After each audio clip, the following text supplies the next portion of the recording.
Ministério da Cultura, Sanepar e Governo do Paraná apresentam podcast Eu Amo Curitiba, projeto realizado por meio da Lei de Incentivo à Cultura do Governo Federal.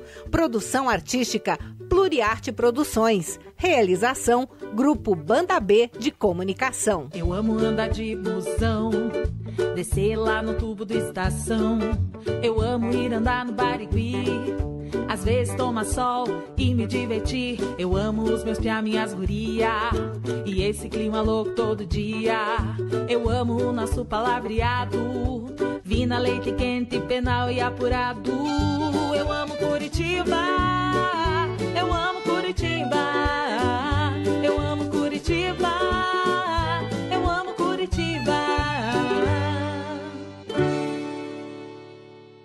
E daí, minha gente que fala leite quente, eu sou Mari Martins. Salve, piazada do Marte, eu sou a Michelle Goodman. E esse é o podcast Eu Amo Curitiba. Lembrando aqui os recadinhos que temos que dar, né? Você que está acompanhando pela Banda B, pelo radinho, que é um charme, FM 79.3, AM 550, ou você pode baixar o aplicativo da Banda B no seu celular. Afinal de contas, o radinho agora é o seu celular também, na palma da sua mão, para você poder acompanhar a gente todo sábado, 13h.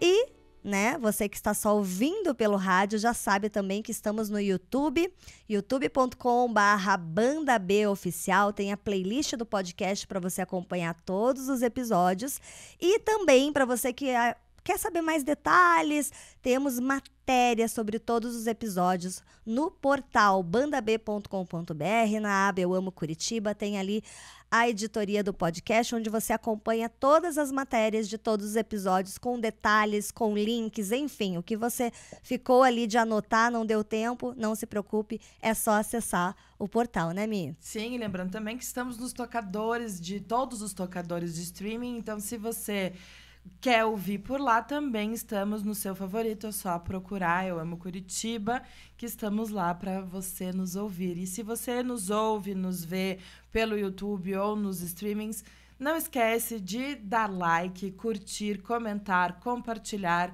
para engajar este podcast que fazemos com tanto amor e carinho para vocês.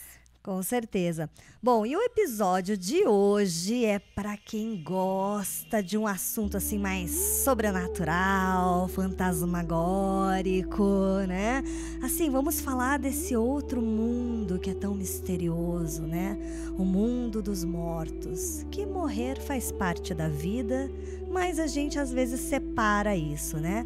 Vamos falar então sobre essa Curitiba mais sombria, né? Existe um cenário muito interessante que desperta essa curiosidade em todo mundo, né? A gente tem muitas histórias, muitas lendas, que é isso, vai mexendo com o nosso imaginário e a gente fica curioso para saber.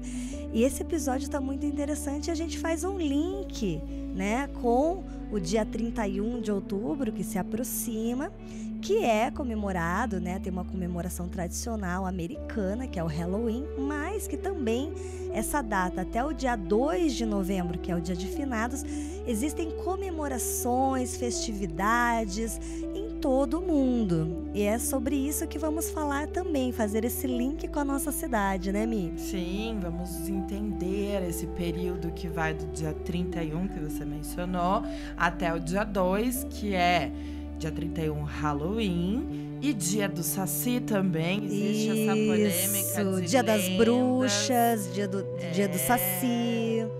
É o momento de venerarmos o oculto, podemos dizer assim, talvez, né? Sim. Dia 31, então, é a data oficial do Halloween, mas ele abre as festividades, porque dia 1º é dia de Todos os Santos, e dia 2 é o dia dos Mortos. E é interessante, né, Mari? Porque o dia dos Mortos, em algumas culturas espanholas, até a Clarissa, que é uma das nossas entrevistadas, ela comenta sobre isso. Nas culturas espanholas, a cultura dos povos originários ali da Espanha, eles veneram, eles recebem com uma grande festa os mortos que vêm visitar as pessoas, e não com essa temerosa Dia das Bruxas, que os mortos vêm para assombrar. Exatamente. Né? Historiadores acreditam que essa festa, né, o Halloween, tenha surgido de comemorações realizadas pelos celtas em homenagem aos mortos, e essa comemoração celta era chamada de Samhain, festa em que as barreiras que separam o mundo dos vivos e dos mortos deixam de existir. O Halloween é uma tradição, né, uma festividade, é no dia 31 de outubro nos Estados Unidos, mas que acabou se popularizando no mundo todo. E acredita-se que o Halloween mesmo tenha surgido nas Ilhas Britânicas como parte da cristianização daquele local. O termo Halloween deriva de All Hallows Eve, que significa véspera do Dia de Todos os Santos.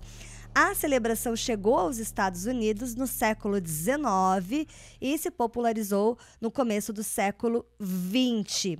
Aí, né, ainda falando sobre essa questão das festividades, e eu queria ressaltar aqui também uma das celebrações que eu mais admiro, assim, que eu, aliás, tenho um sonho de estar lá nesse momento, vou me programar para fazer essa viagem, que é estar no México, né, em alguma cidade, em algum local que tem essa festividade, eu acho que é no México todo isso, que é o Dia de los Muertos.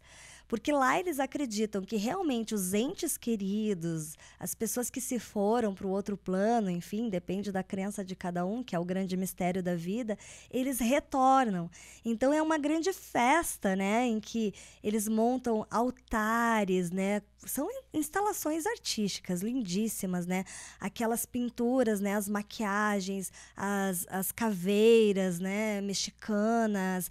Então, assim, eu acho assim, é muito gostoso você poder pensar que existe essa conexão, né, de que essas pessoas realmente elas estão ali, não estão numa presença física que você consegue ver, mas estão ali com uma presença espiritual, e se comemorar isso de uma forma tão linda, né?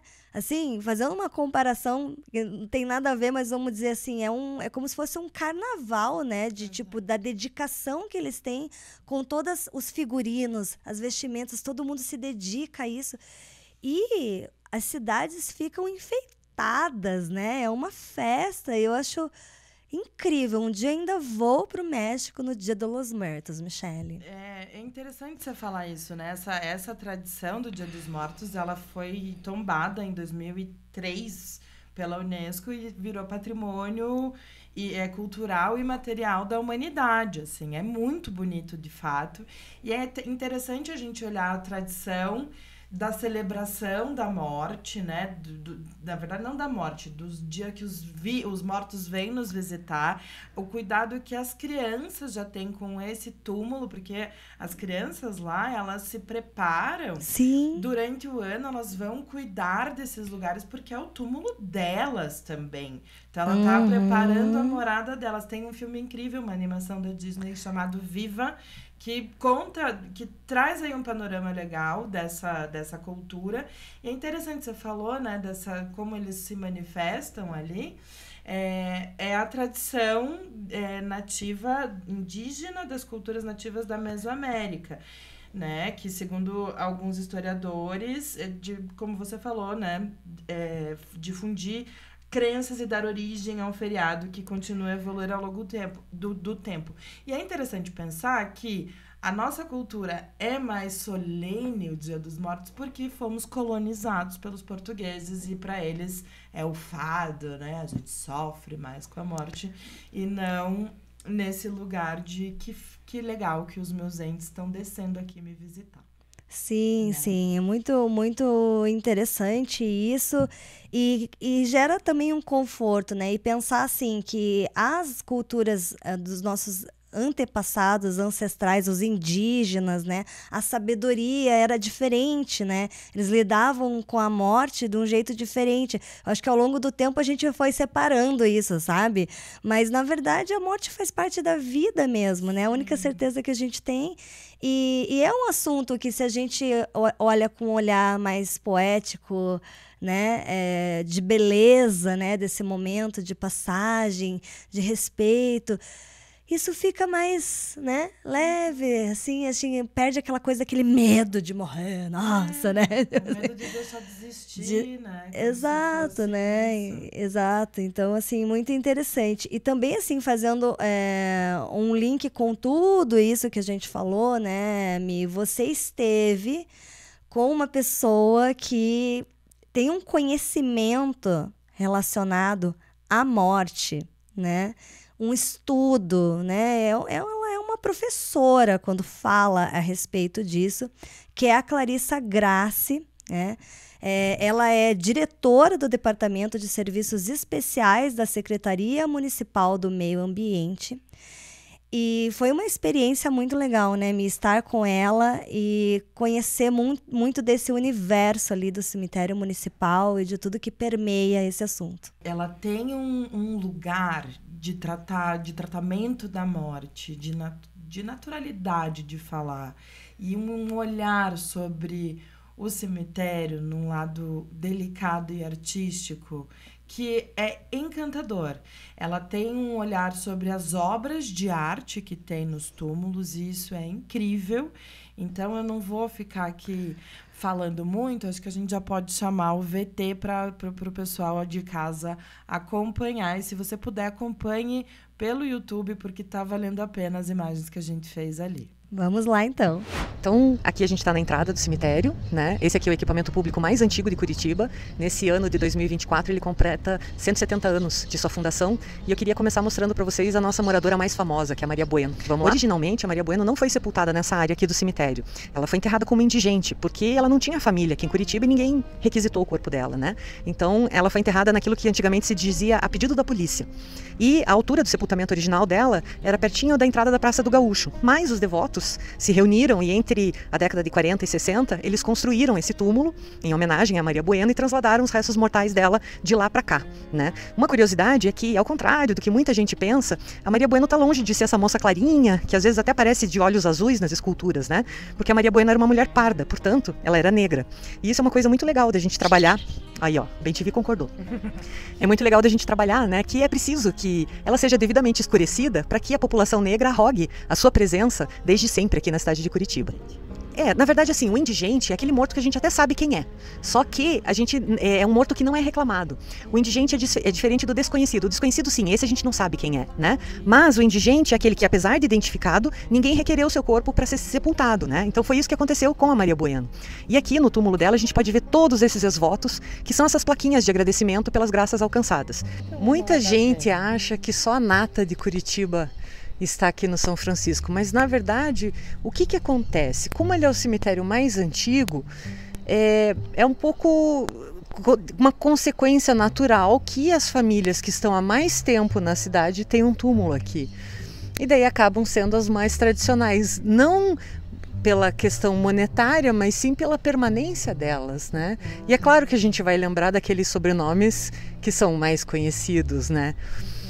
Olha, aqui nós vamos entrar, eu quero mostrar um túmulo bem interessante aqui nessa rua, que é o que a gente chama de Epitáfio Denúncia. É um túmulo de um rapaz que foi assassinado em sua casa em 1896. Então aqui a gente está em frente ao túmulo do José Ernesto de Moura Brito, e ele tem o que a gente chama de epitáfio denúncia. O que está escrito nesse epitáfio? A saudosa memória do sempre lembrado e inditoso José Ernesto de Moura Brito, traiçoeiramente assassinado em sua casa no dia 15 de março de 1896, às 9 horas da noite. Tributo de amor e saudades de sua mãe e irmãos. É super forte quando a gente pensa que uma família, ao invés de colocar só saudades, opta por relatar que essa pessoa foi covardemente assassinada. E em pesquisa, né, eu consegui descobrir que o José Ernesto, ele foi morto com um tiro nas costas quando entrava dentro de casa, e durante o inquérito policial descobriram que o algoz dele era, na verdade, o amante da esposa. Então, só que era uma pessoa muito bem colocada, econômica e socialmente falando, acabou não ficando preso, não sendo condenado, e é uma família que perde o filho, não tem justiça e acaba exposta pela relação extraconjugal aí da nora, né? O que resta para ele se não plasmar aí nesse mármore de Carrara, né? Essa indignação pela morte do filho. Gente, esse túmulo aqui é da família do Cândido Lopes, ele que foi nosso primeiro tipógrafo, né? Foi o fundador do jornal 19 de Dezembro, que foi o primeiro jornal aqui de Curitiba. Por que é 19 de dezembro? Porque a data de chegada. A emancipação política ela acontece em agosto, mas dezembro é quando chega o Zacarias de Góes e Vasconcelos, que vai ser o nosso primeiro presidente de província.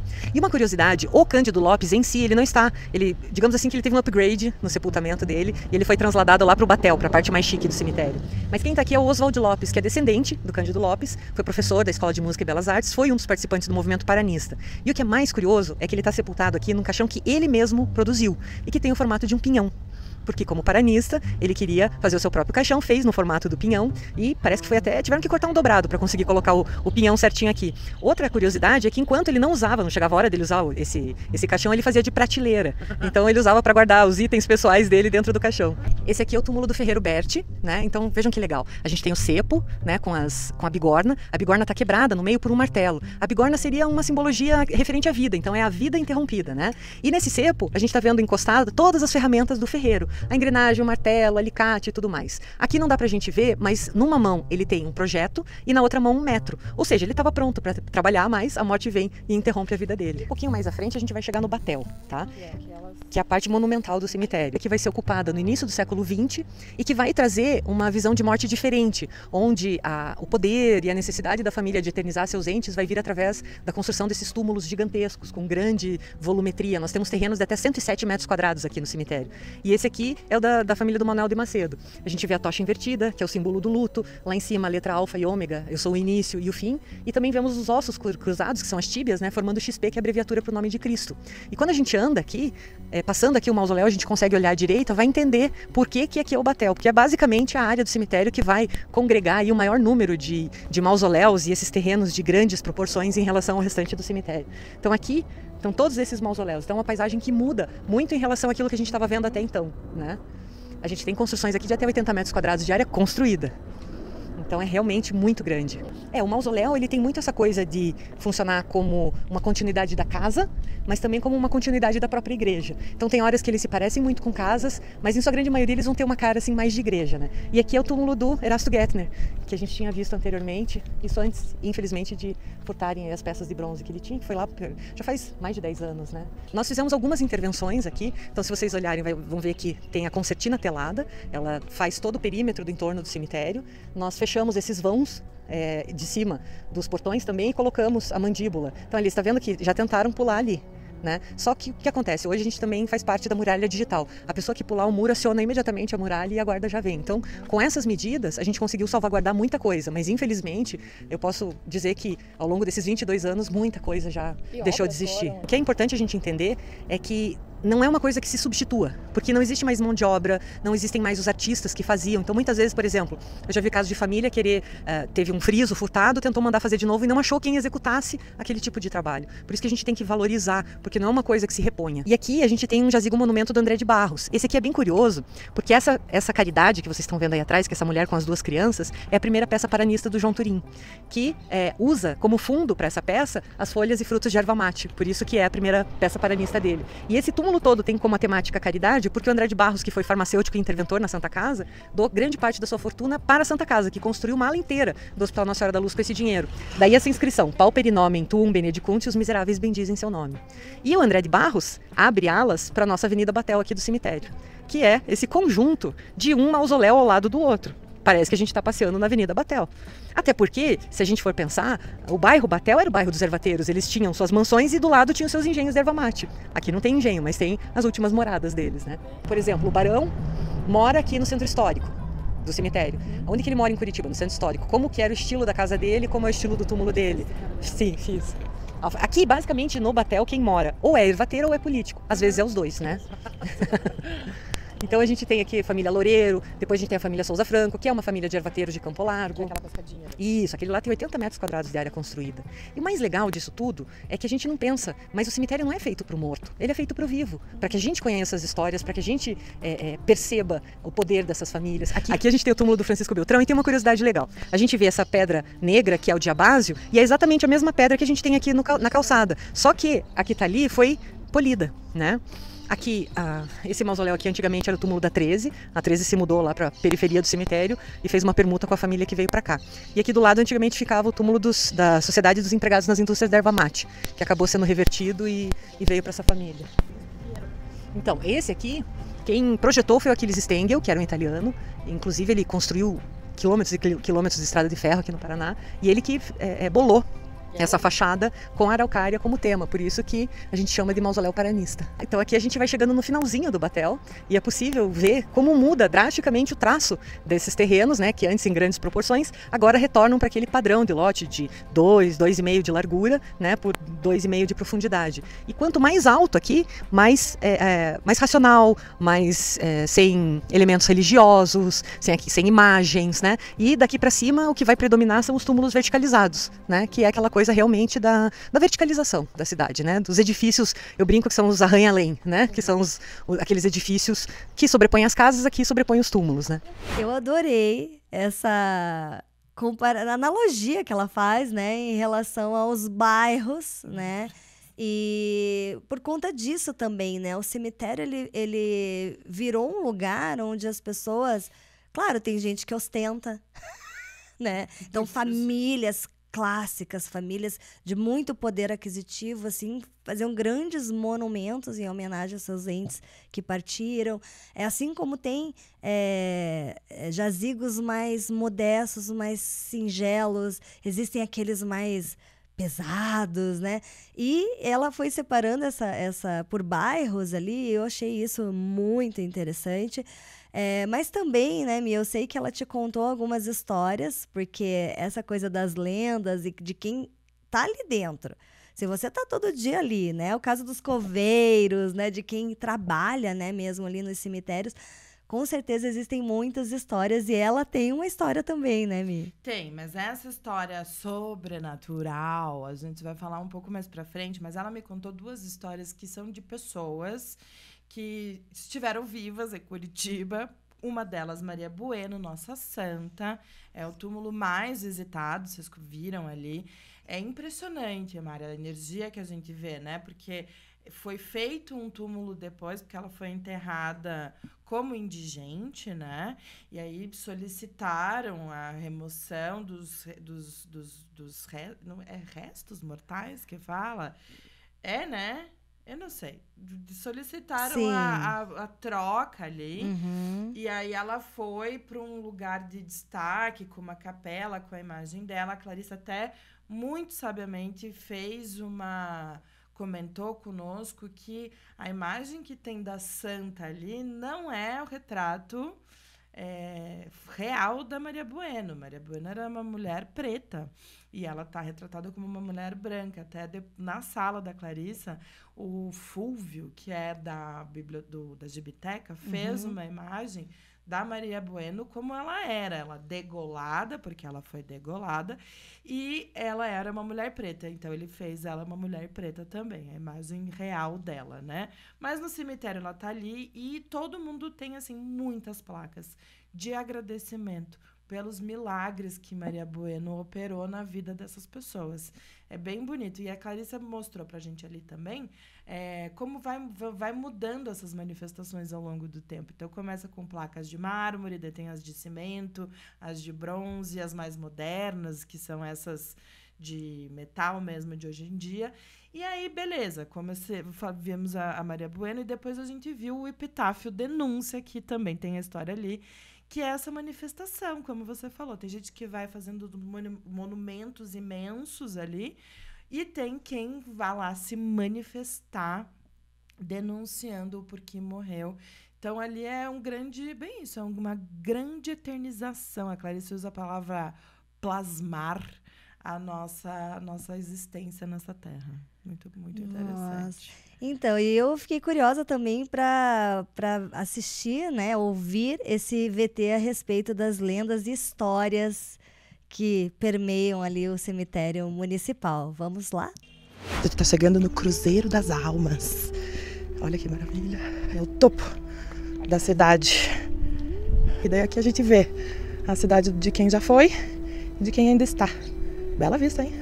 E o mais legal é que não tem limite entre a Cidade dos Mortos e a Cidade dos Vivos, elas se confundem. Exato. A única experiência do além, digamos assim, que eu tive aqui dentro foi uma vez durante uma visita.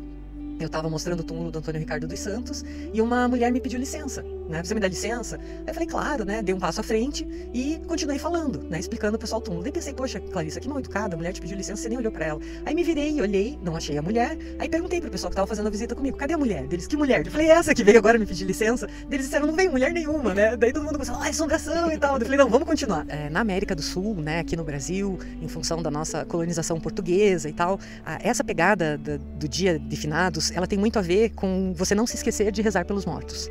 Então foi o Abade Odilon de Cluny, na França, que instituiu essa data, o dia 2 de novembro, que é o dia seguinte ao dia de Todos os Santos, como uma data que todos aqueles cristãos deveriam rezar pela salvação dos seus mortos. A gente não pode esquecer que tem essa pegada do purgatório, né, de nós precisarmos rezar pelos nossos para que eles sejam salvos. Então, finados surge com esse objetivo, né, de se rezar por aqueles da nossa família. E aqui no Brasil, como a gente não tem uma ligação, a nossa ligação é um pouco diferente, ela é um pouco mais penitente. Então é um dia de muito silêncio, as pessoas vêm com um tom mais solene ao cemitério, mas é o momento em que, entre aspas, a gente é um pouco obrigado a vir ao cemitério para lembrar dos nossos, né? Muito diferente, por exemplo, no México. O México, o Dia dos Mortos, né? É um dia em que os espíritos dessas pessoas vão visitar as suas famílias. Então, assim, se eu vou ser visitada por aqueles que eu amei, como que esse pode ser um dia triste? Esse tem que ser um dia alegre. Então, os mexicanos, eles montam aqueles altares do Dia dos Mortos com tudo aquilo que o finado gostava, de comida, de bebida, com esse intuito de que esse espírito do falecido venha, se alimente e passe essa data junto com os seus. Então, é um dia de alegria, não é um dia de tristeza, como é para nós. Então, é muito interessante observar como uma mesma data pode ser celebrada de formas diferentes, né? No México, em função dos astecas, né, da religiosidade deles, com a chegada dos espanhóis, vai haver esse sincretismo. Então, eles vão sincretizar uma data que deveria ser celebrada em agosto, eles vão celebrar agora em novembro. O Halloween, ele também vem de uma crença, né, em Samhain, que os espíritos vêm visitar os vivos, só que de um jeito diferente. Então, você não sabe que tipo de espírito vai te visitar. E daí, o que você vai fazer? Você vai se fantasiar para que esses espíritos não te reconheçam, para não correr o risco deles te seguirem até a sua casa. E daí, para apaziguar esses espíritos que visitam as casas, se oferece os doces, como uma forma de ter uma oferenda, né, para esses espíritos. Então, no fundo, é um finados um pouquinho diferente, né? E além da Clarissa ser diretora do Departamento de Serviços Especiais da Secretaria Municipal do Meio Ambiente, a Clarissa Grassi é uma das principais pesquisadoras do Brasil, né? E ela tem algumas publicações muito importantes em relação à principal pesquisa dela, que é referente ao cemitério São Francisco de Paula, né, Mi? Exato. Inclusive, foi a pesquisa dela que fez ela virar diretora. Ela tem, o primeiro livro foi uma obra que ela fez um estudo das obras de arte do cemitério. E daí a gente pode trazer algumas publicações de pesquisa, uns exemplos aqui. Vou ler para não falar besteira. A presença negra no cemitério municipal São Francisco de Paula entre escravizados e protagonistas, ressignificando o espaço urbano, educação patrimonial no cemitério municipal São Francisco de Paula, política e poder da necrópole, uma prosopografia do cemitério municipal São Francisco de Paula. No site ufpr.academia.edu/Clarissa Grassi, você pode encontrar todas essas publicações e fazer download gratuito dessa pesquisa que ela tem, né? Então, vamos ver, ela mostrou para nós as obras impressas dela, que, olha, assim, de perto, ela só não deu para nós, porque acabaram, elas não existem mais. Então, mas tem disponível online para download, então... Não tem, as publicações, as pesquisas. Os livros delas dá para encontrar no Passo, então vamos chamar, dá para você ter um gostinho aí das imagens que ela fez. Esse meu interesse pela arte tumular começou há 22 anos atrás, quando eu fui contratada por um cemitério para fazer os textos institucionais do site deles. E nesse material do briefing para esse trabalho, veio um pedacinho de uma tese de doutorado de uma pesquisadora lá de Goiás que tratava sobre a questão da arte tumular. E eu sempre fui uma entusiasta, uma curiosa que gostava de passear no cemitério e ficava se perguntando de onde será que vieram essas esculturas, por que elas são assim um assado, quem será que escolheu, enfim.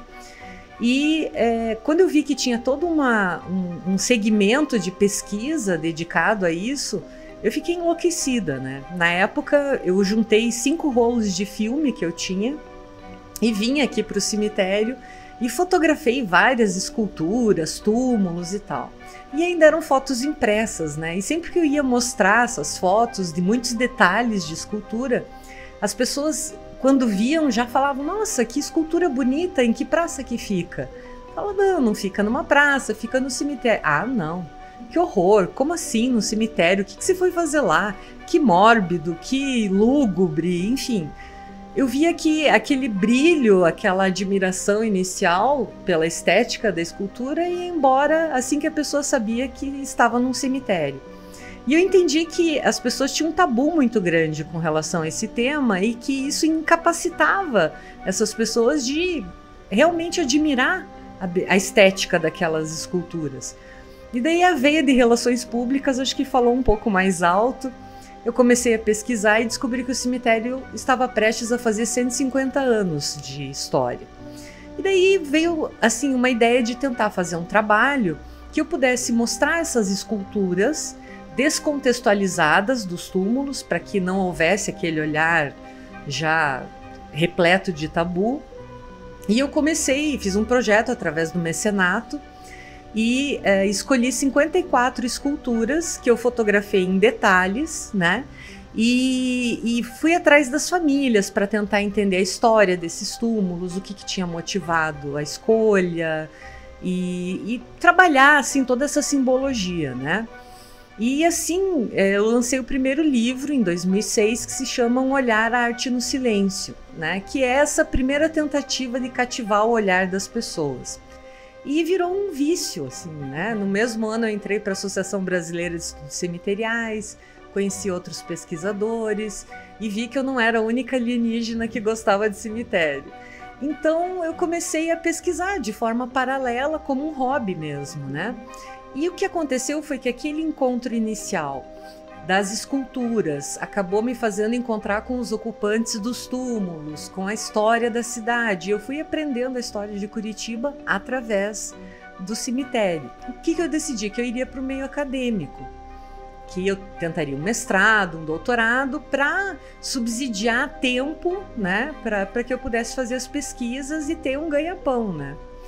E já nesse ínterim, enquanto eu fazia as tentativas para entrar no mestrado, veio a ideia de buscar uma forma de fazer com que aquelas pesquisas, com que aquela Curitiba que eu descobria a cada túmulo que eu pesquisava, fosse de certa forma partilhada. Então veio a ideia de fazer um guia de visitação. E como eu sou muito curiosa, eu gosto da arquitetura, eu gosto da geologia, então eu fui atrás de um arquiteto, de um geólogo, de uma socióloga, para que a gente pudesse trazer um olhar multidisciplinar. Não só falar do morto, né, da pessoa que está sepultada ali, mas também falar do túmulo, das suas características. E assim, entre 2011 e 2014, eu fiz a pesquisa e lancei o guia de visitação, né, que é esse olhar mais multidisciplinar. Para quem gosta desse assunto, gente, não tem como não conhecer Clarissa Grassi. Né? Quem quiser pesquisar, quem gosta mesmo desse assunto, você que é artista, está fazendo algo relacionado a isso, ou você que realmente gosta desse assunto, gosta de pesquisar, às vezes quer pesquisar alguma coisa da história até da própria família, né? Existe muita informação nessas pesquisas todas dela. E essas visitas guiadas, né? Essas visitas guiadas no cemitério municipal é uma experiência incrível, gente. Elas acontecem na lua cheia, obviamente, por causa da luz, né? Também, que gera isso. E também tem uma história em relação a isso, né? Da lua cheia. A Clarissa fez essas visitas na lua cheia para desmistificar. Então, além de tudo, se você tem curiosidade, gosta, se você precisa enfrentar essa questão, esse tabu que existe com a morte, talvez seja um bom lugar. Então, a Clarissa fez essa coisa da lua cheia, não só por causa da luz, que ela diz que nem é tão mais iluminado assim, a não ser quando tá nublado o tempo, que daí diz que o céu fica mais claro e daí clareia as coisas. Mas ela fez justamente para desmistificar essa coisa que existe, né, na nossa cultura de cemitério, né? Coisa de... A gente tentou, né, fazer essa visita até para poder mostrar a experiência para vocês, e tivemos que fazer uma visita de dia porque todas as vezes que a gente ia na lua cheia, choveu, caiu o mundo em Curitiba, e daí quando chove eles cancelam. Mas geralmente as inscrições abrem a partir das 18 horas da terça-feira da semana em que será realizada o passeio. Os interessados devem acessar o site guia.curitiba.pr.gov.br,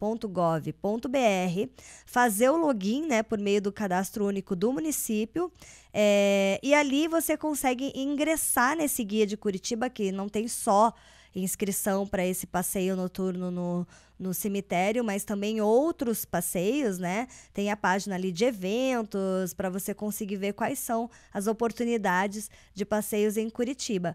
O cemitério municipal São Francisco de Paula, né? Ele fica ali na Praça Padre João Soto, número 50.